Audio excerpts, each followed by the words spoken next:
Welcome to Night Shadows. I'm Stewart Best, where the paranormal is normal, where that which you thought you knew, you didn't, and where the future can be known if you know exactly where to look. Well, good evening, everyone. Thanks for tuning in and listening, and we have some odd news as well as kind of scary news coming out of Iran. Hi, Larry. How you doing? Hey, Stewart. Just hanging out, polishing my binocular lenses.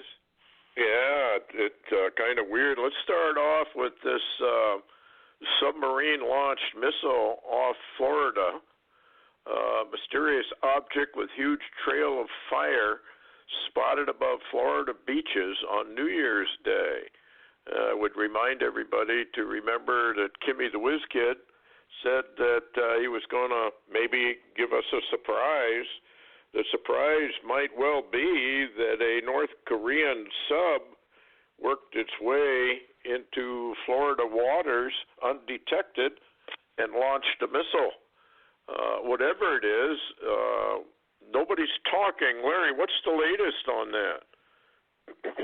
Well, there's not a lot of new information. Of course, Hal Turner's got it up, and there were witnesses from Vero Beach that watched it launch, or that's what they claim, up out of the water and went straight up with a trail of fire. And, of course, you saw the image on Hal Turner's site that one of the witnesses took and forwarded it to him. But all news and really everything's quiet. There's just simply no talk about this at all. Very interesting. It says there were no scheduled launches at Cape Canaveral. Not immediately known what actually occurred. The photo was taken by a John Samad of Fort Pierce, going up with a long trail of fire behind it. Obviously, this had to be launched from a submarine of some sort. But why would we do something like that? And remember, I was reading about this, that I think it was not North Korean subs, but Chinese subs that came up out of the water right next to one of our fleets, and they didn't even see it. Remember that? Oh, yeah, and a matter of fact, you remember there's been some strange launches from underwater by unknowns off in the Pacific. You know, people seen it from L.A. and different areas that were never explained, never. Somebody doing something, and anyway, that's a piece of news that people should put in their pipe and smoke for a while, because if we don't know and our government isn't talking, probably because they don't want to admit that it could have been a North Korean sub that snuck in. After all, we've had Russian subs sneak into the Gulf and sit offshore. You may remember the movie The Red October, where they were sitting off the coast. We don't necessarily have very good detection of a lot of this, and a lot of what we're being told about our military I don't think is true. We're going to find out the hard way. Probably it isn't. Here's another headline we need to talk about. Breaking: Erdogan plans to take Libya by force and install a Turkish government. He wants to rebuild the Ottoman Empire, which was a very cruel empire. It says Erdogan reveals his plans to invade Tripoli with his military and take all of Libya by force.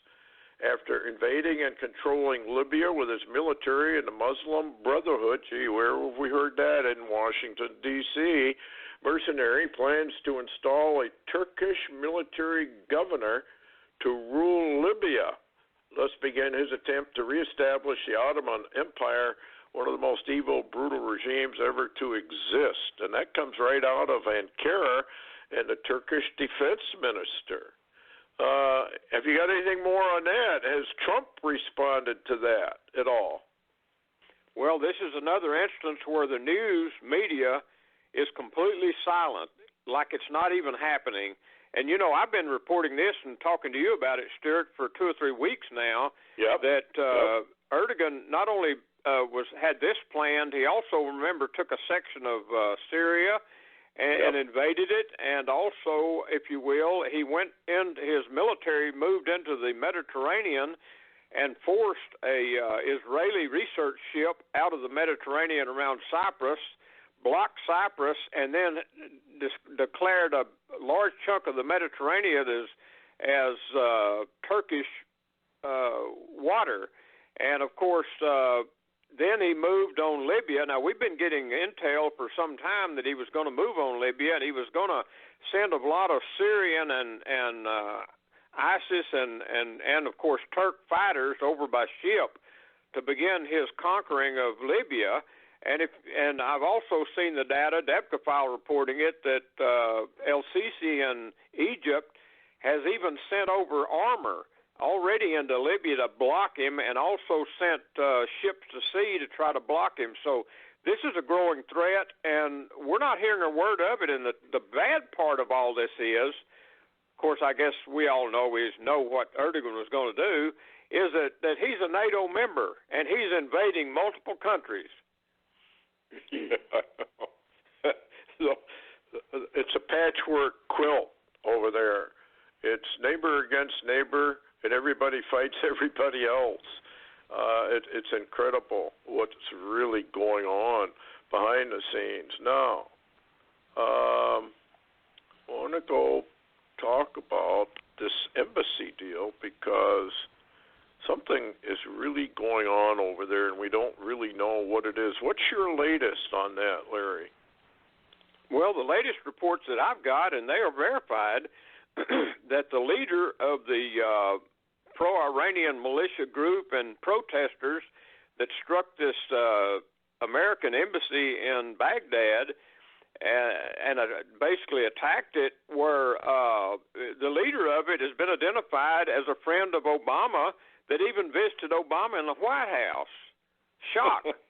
Can I say that again? Shock. He's an Obama asset, if you will.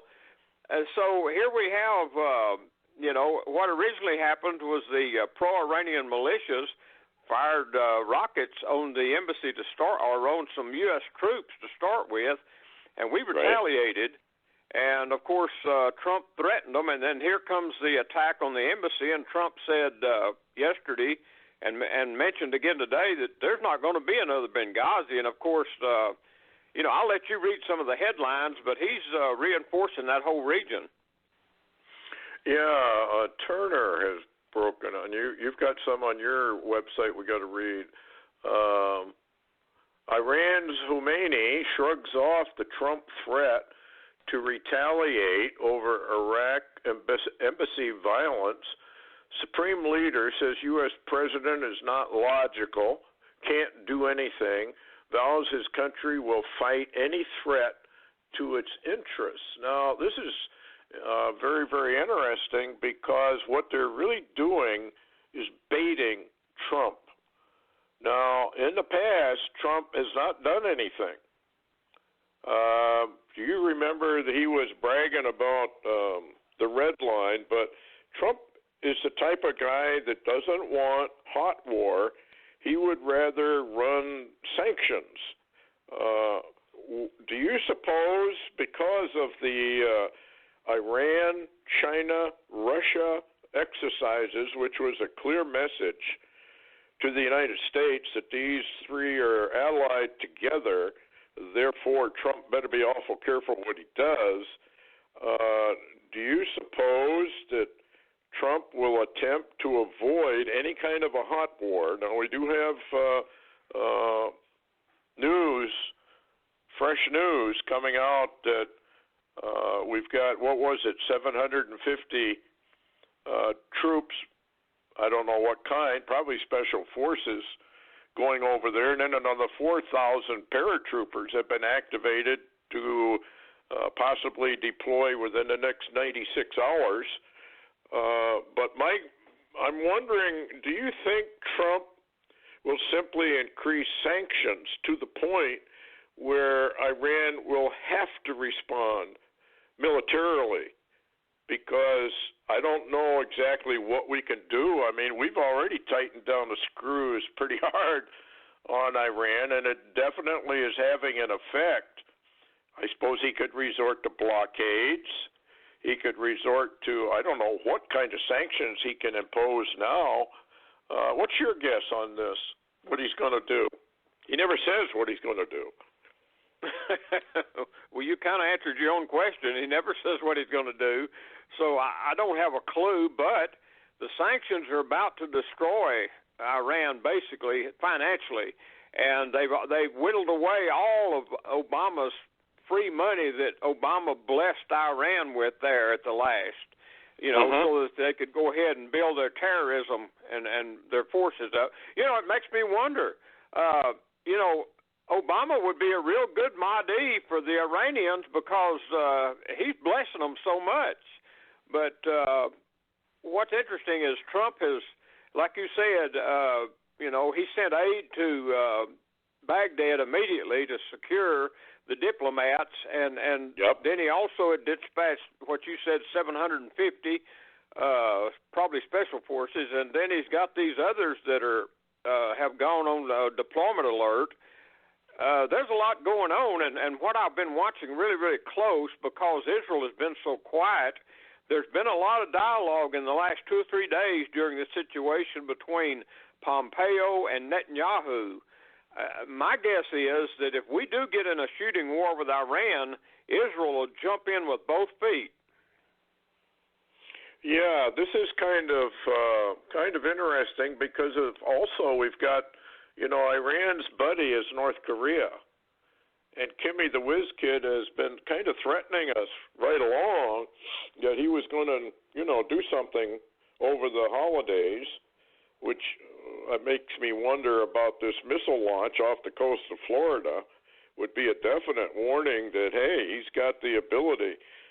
But I'm just wondering about the Armageddon script, because war breaks out everywhere, and our military is simply, in fact, some of the generals have said we'd be lucky if we could defend a single front, let alone 4 or 5. Go ahead. Yeah, something came to mind when you mentioned that about the possible sub off the East Coast. If you'll remember some of the news lately, there's been a Russian intelligence ship, a special ship that gathers intel off of our coast in that same region for some time now. And if you'll remember the old Red October movies and some of those old movies, that's exactly how the Russians play a game. They have a submarine under a ship that stays hidden, and all we see is the ship. So it makes me wonder, are they working with somebody else? Could it have been a Chinese sub or a North Korean sub or something else, and we wasn't aware it was there? Well, we do know from prophecy that America is going to be taken out, and we do know approximately who our, how should we word this, our friends are, like North Korea, like China, like Russia, like Iran. I mean, we got a long list of friendlies, and friendlies with missiles who would love to take us out. That's exactly what this could be. It could be a warning, or maybe it was a missile test. Maybe it was a mistake on our part, because nobody's saying anything, and you would have thought that the White House would have been addressing this. Now that there's witnesses who saw it, we've got pictures of it, and nobody is saying anything. And where is Trump? He's in Mar-a-Lago, isn't he? The last I heard, Stewart, was he had left Mar-a-Lago to go to the White House for an emergency meeting about the Middle East, and then I think he went back, but I'm not real sure. But one thing, you mentioned NASA hadn't scheduled any launches, but, Stewart, NASA never launches from underwater. No, they don't. So it couldn't have been a mistake. I guess they said it came out of the ocean. So, anyway, here's what it says. President Trump, this is from your website, President Trump returns to the White House for emergency Iraq-Iran situation. 100 Marines, 3 Apache helicopters, and Osprey aircraft arrive at the U.S. Embassy in Baghdad.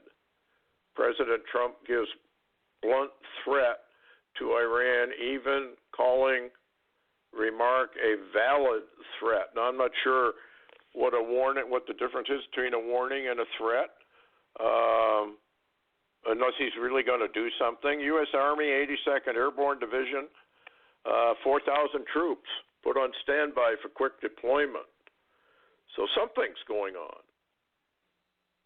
What's your guess? Yeah, and this was verified too, Stewart. The 4,000 troop deployment was verified by Watchdog.org. That's Koenig's group. And also, Debka File reported on the 750 that were already on the way and other assets.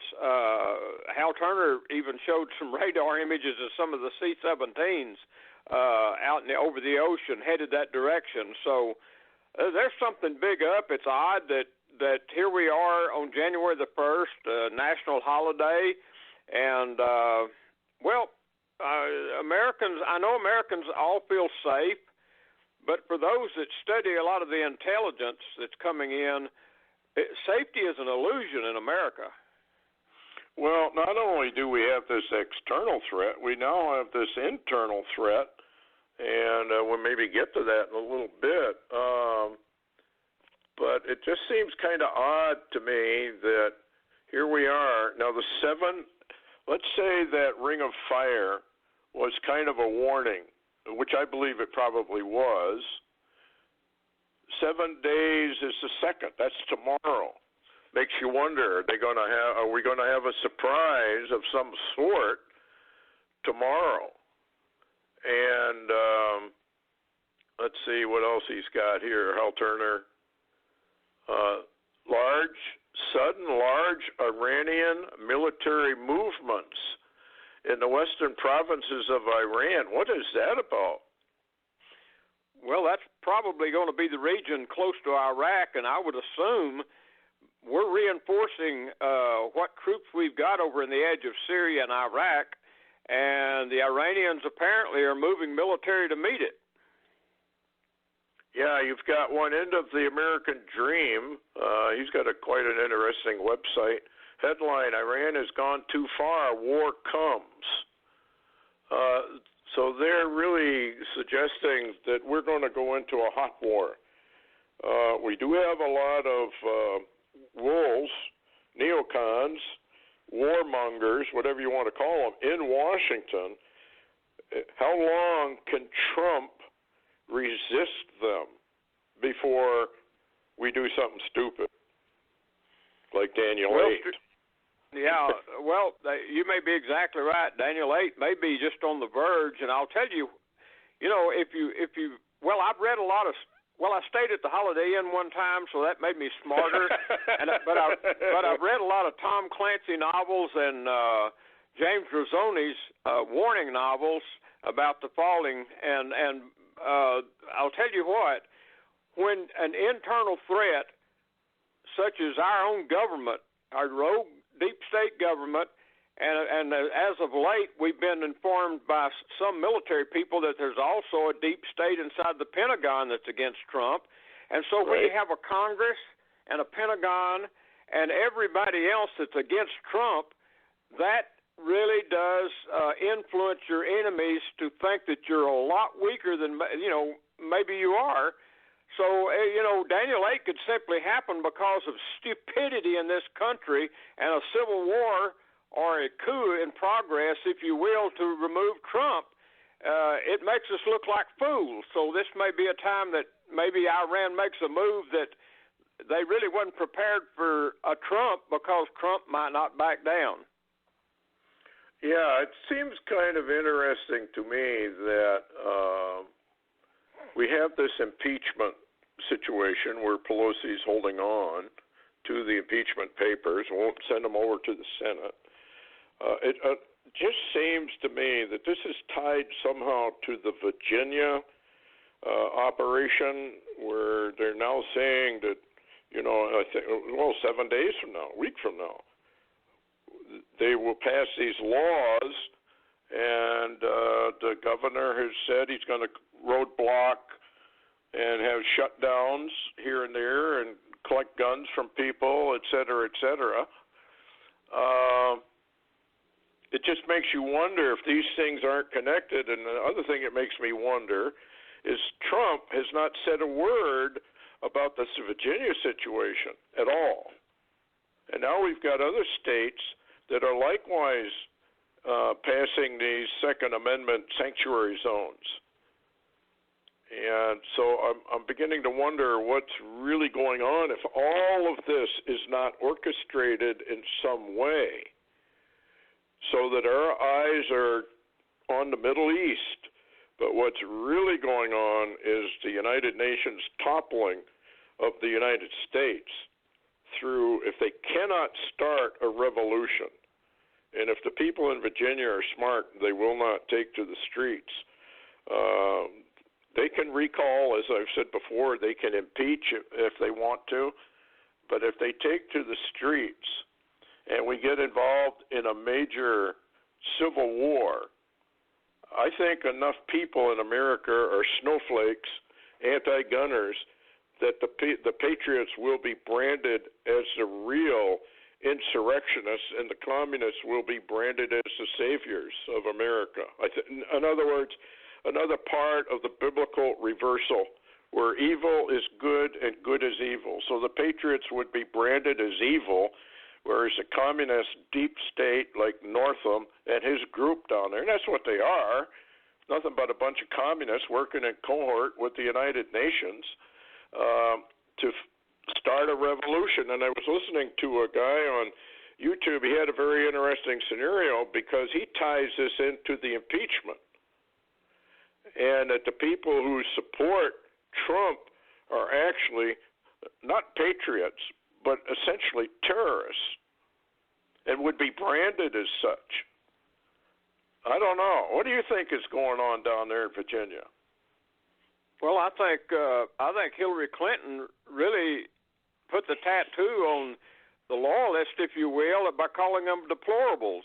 So us deplorables and Christians, if you're a deplorable and a Christian and a patriot, you're a really, really bad guy. You're a terrorist. And if you try to teach your kids to shoot and if you want to have a gun, you're a terrorist. So, yeah, you're exactly right. It's biblical, Stewart. It don't really take 1 eye and half cents to see where this is going. We know who's going to be labeled the bad guys because we already are. Yeah, and it's just accelerating rapidly. And if, these guys have had a long, long time to figure out how to do this. And it's interesting that Virginia has been picked in view of the fact that that's where the original Civil War began. And now people are actually coming right out and saying the Civil War is probably going to begin on the 8th or the 20th. And it'll start in Virginia, and then it'll probably overspill elsewhere. There's a lot of rumors about how this is going to go down, but people are really angry, and I don't know.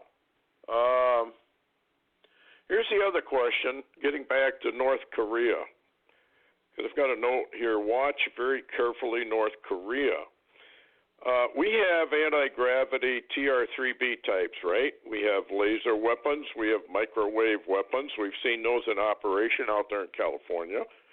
We could neutralize North Korea basically in an instant of time if we really wanted to.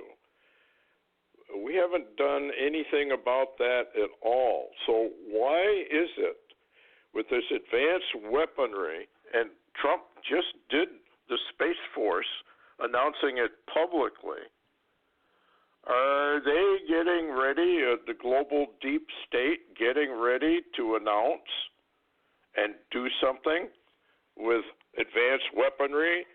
I doubt if they're going to use it on North Korea. I think they're going to wait for North Korea to do something.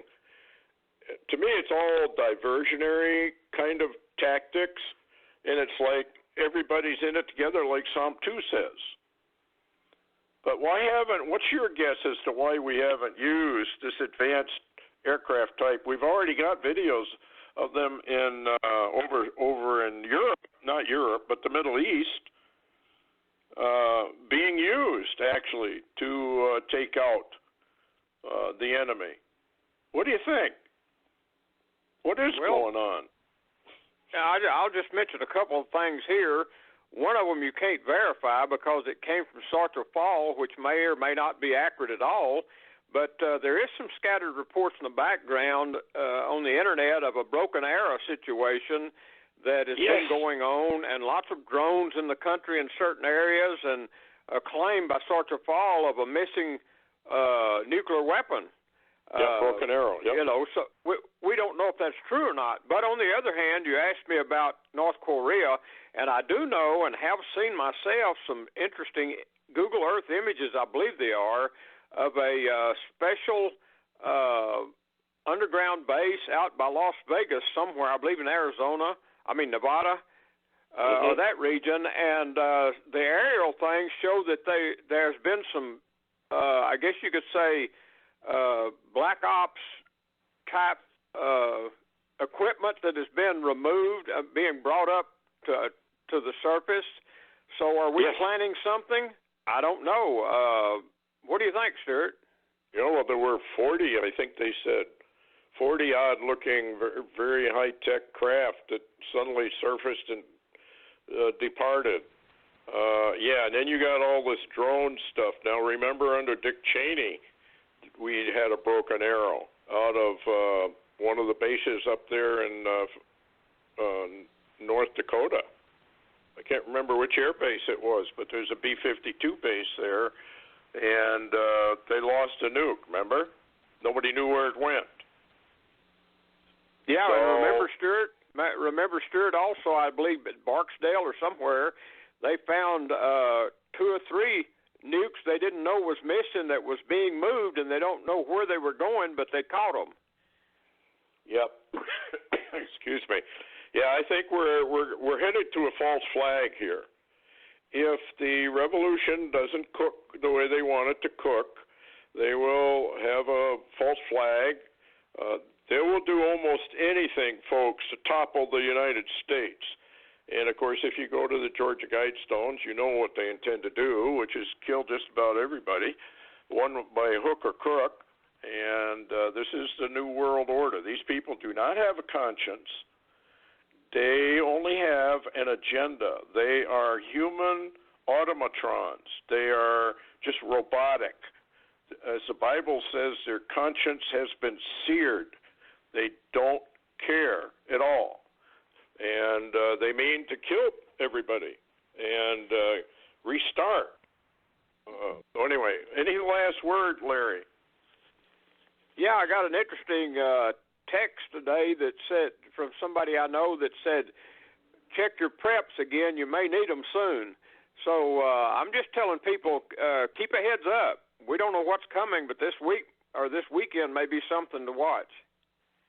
Yeah, things are starting to heat up. I know you get these reports, and they're very hard to vet, folks, but the one on the troop movements and everything have been vetted. We do know that there's something going on in Virginia. I think all of this is connected. It's all tied together in one way or another. We'll have to find out. But basically, the American people are sound asleep. They have no idea anything is going on, and this is going to hit them by surprise, no matter what it is they do. If they're going to do a revolution piecemeal, they'll start it probably in Virginia, which is, I think, the 8th, which is a week away that they're going to start this thing. So anyway, it's a heads up, folks. Keep your eyes peeled. We don't know what they're up to, actually. So all we can do is wait and see what they come up with. Anyway, thanks, Larry, for coming on. Thanks, everybody, for listening. As Larry said, you better prep. Make your last-minute preparations because things could happen quickly. Anyway, good night, folks. Take care.